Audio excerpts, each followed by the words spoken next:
اور یہ لوگ اس بات کے قائل ہیں کہ اللہ اولاد رکھتا ہے. نہیں، وہ پاک ہے، بلکہ جو کچھ آسمانوں اور زمین میں ہے سب اسی کا ہے اور سب اس کے فرما بردار ہیں. وہی آسمانوں اور زمین کا پیدا کرنے والا ہے، اور جب کوئی کام کرنا چاہتا ہے تو اس کو ارشاد فرما دیتا ہے کہ ہو جا، تو وہ ہو جاتا ہے. اور جو لوگ کچھ نہیں جانتے یعنی مشرک، وہ کہتے ہیں کہ اللہ ہم سے کلام کیوں نہیں کرتا یا ہمارے پاس کوئی نشانی کیوں نہیں آتی. اسی طرح جو لوگ ان سے پہلے تھے وہ بھی انہی کسی باتیں کیا کرتے تھے. ان لوگوں کے دل آپس میں ملتے جلتے ہیں.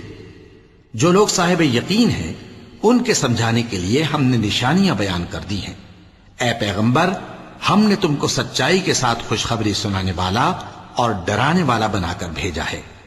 اور اہل دوزخ کے بارے میں تم سے کچھ پرسش نہیں ہوگی، اور تم سے نہ تو یہودی کبھی خوش ہوں گے اور نہ عیسائی، یہاں تک کہ ان کے مذہب کی پیروی اختیار کر لو. ان سے کہہ دو کہ اللہ کی ہدایت یعنی دین اسلام ہی ہدایت ہے. اور اے پیغمبر، اگر تم اپنے پاس علم یعنی وحی الہی کے آ جانے پر بھی ان کی خواہشوں پر چلو گے تو تم کو اللہ کی پکڑ سے بچانے والا نہ کوئی دوست ہوگا نہ کوئی مددگار.